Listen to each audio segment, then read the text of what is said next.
Assalamualaikum warahmatullahi wabarakatuh. Perkenalkan, nama saya Muhammad Ruben Satriawan Lubis dengan NIM 241121436. Pada video kali ini, saya akan mencari beberapa pemuka agama yang berada di Medan untuk saya wawancarai.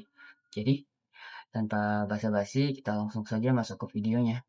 Baik, di sini saya sudah mendapatkan Ustadz dari pesantren Ar-Raudhatul Hasanah.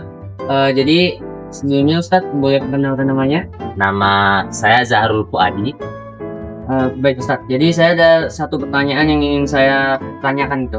Jadi pertanyaannya itu, bagaimana ajaran dalam kitab suci agama yang dianut mengajarkan umatnya untuk hidup rukun dan saling menghargai, terutama terhadap mereka yang berbeda keyakinan? Baik, dalam Islam sendiri, anjuran untuk bertoleransi, anjuran untuk saling menghargai, hidup rukun dan lain sebagainya sangat dianjurkan, bahkan diwajibkan bagi umat Islam. Dicontohkan sendiri oleh Rasulullah SAW ketika berada di Madinah, yaitu ketika ada kaum Yahudi dan kaum Islam saling hidup berdampingan. Saling hidup berdampingan artinya tidak ada sedikit pun mengusik meskipun dia berbeda keyakinan dan lain sebagainya. Nah, berkaitan dengan itu, Al-Quran ada juga di dalam Al-Quran surah Al-Kafirun, yaitu bagaimana caranya bisa hidup berdampingan, yaitu ketika kita bisa menjalankan tugas dari agama kita masing-masing tanpa mengusik satu sama lain. Dan Islam sangat menganjurkan itu ketika ada saudara yang tidak muslim, kesusahan dibantu gitu kan. Sampai ketika pembebasan kota Konstantinopel sendiri, kan ada itu gereja terakhir itu tidak dibantai, tapi dibiarkan orang-orang wanita sama anak-anak kecil itu diselamatkan gitu ya. Baik, itu saja Ustaz. Iya. Itu saja yang ingin saya tanyakan. Terima kasih ya Ustaz. Sini saya sudah menemukan Ustadz kedua dari pesantren Ar-Raudhatul Hasanah dengan Ustadz Ibnu Abbas. Jadi Ustadz, saya ada pertanyaan yang ingin saya tanyakan. Jadi pertanyaannya itu, bagaimana ajaran dalam kitab suci agama yang dianut mengajarkan umatnya untuk hidup rukun dan saling menghargai, terutama terhadap mereka yang berbeda keyakinan? Jadi seperti ini, di dalam Al-Quran kita memang dianjurkan untuk bertoleransi dalam beragama, untuk tidak saling harus saling menghargai antar sesama manusia walaupun berbeda keyakinan, sebagaimana firman Allah dalam surah Al-Kafirun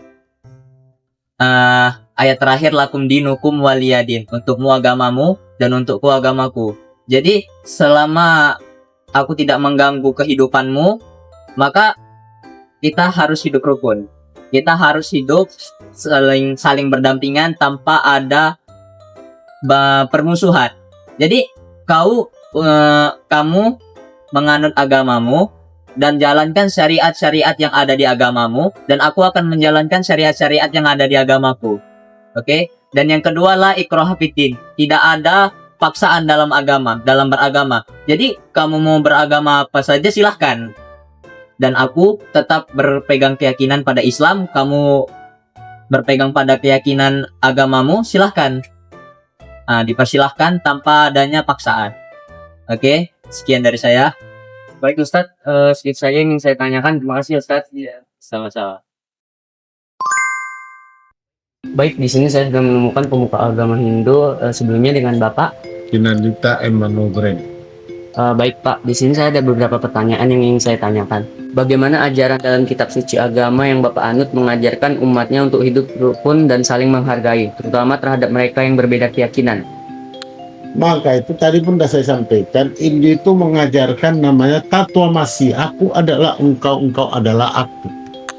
Jadi kalau aku adalah engkau, engkau adalah aku, konteks agamanya itu tidak ada masuk ke dalam manusianya. Ada itu yang duduk di sana. Kalau umpamanya saya tampar dia sakit, saya pun ditampar sakit. Ngapain saya tampar dia? Betul kan? Benar. Konsepnya itu dijaga, tatwamasi itu itu diperlakukan untuk semua, tidak melihat golongan agama manapun. Di Hindu mengajarkan itu, ahimsa, gak boleh ada kekerasan. Kita nggak boleh ada kekerasan. Jadi India itu, ini saya ambil contoh, India itu merdeka, Mahatma Gandhi, tokoh spiritual Hindu, melawan waktu itu kolonial Inggris tanpa kekerasan. Tapi dia menang kan? Karena dia terapkan ahimsa itu sama satyagraha itu. Sehingga dunia mengenalnya sekarang. Siapa guru spiritual India, bapak proklamator India siapa? Kata orang Mahatma Gandhi. Mahatma Gandhi nggak pernah bawa parang, bacok Inggris, nggak pernah orang-orang Inggris itu. Walaupun disiksa, macam-macam dibikin orang itu. Tapi dari situ dia terapkan satyagraha, dia terapkan ahimsa, cara mengusir Inggris itu dengan gampang. Kalau kamu mau pakaian, jangan pakai produk Inggris, tenun sendiri. Kalau kamu mau mau minum susu, piara lembu. Pernah tengok foto Mahatma Gandhi? Mana ada dia pakai jas, mana ada dia pakai batik, pakaiannya sederhana kan. Contoh-contoh kerukunan ini yang diajarkan, sehingga India yang gitu besar pun bisa mendapat kemerdekaan dari negara yang pada saat itu jauh lebih canggih dari India. Dan itu dicatat. Jadi maka itu, kita itu di dalam hidup ini, kalau orang udah keras, kita jangan keras, kita lembek. Ya kan, macam kalian lah mahasiswa, nggak akan mungkin semua dosen kalian tuh baik kali sama kalian. Ada lagi panggaron, ada yang egois, macam-macam lah. Karena dia pun manusia biasa, punya problem. Tapi di dalam kalian menerima ilmu itu, kalian bersuku-suku, beragama, berbeda-beda agama di situ, tapi kalian kan bisa rukun. Target kalian apa? Bandit pun kau yang ngajarkan, yang penting ilmumu dapat sama aku. Betul? Nah, Kan itu yang kalian terapkan. Jadi contoh kerukunan itu di situ-situ aja dia. Dikit aja. Asal kita mawas diri, kita bisa menghargai orang, kita bisa mencintai orang, ada cinta kasih, ada kasih sayang, maka itu akan bisa terjadi deh. baik Pak, itu saja yang ingin saya tanyakan. Terima kasih sebelumnya sudah mau saya wawancara ya Pak. Oke, terima kasih banyak Terima kasih, ya. Pak. Selamat ya, sukses. Iya Pak. Baik, di sini saya sudah menemukan Ustadz di daerah Umsu. Jadi Ustadz, sebelum saya mulai wawancara, boleh perkenalkan namanya dulu? Baik, perkenalkan saya Guru Deka Nirangga, saya Indonesia, agama saya Islam.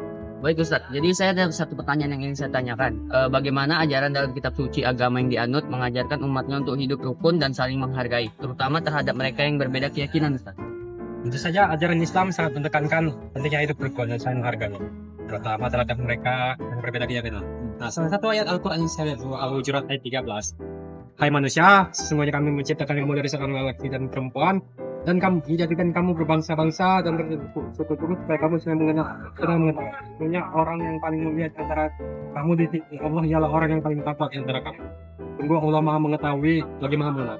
Nah, tadi ayat ini mengajarkan bahwa perbedaan bangsa dan agama karena alasan untuk memecah belah kita. Dia melainkan sebagai kesempatan yang saling mengenal dan memahami. Islam juga menekankan pentingnya toleransi dan menghormati keyakinan orang lain. Itu aja Ustadz? Ya, Baik Ustadz, terima kasih atas waktu yang sudah diberikan. Itu saja pertanyaan yang saya tanyakan. Terima kasih Ustadz. ya. Nah, sekian video yang saya buat.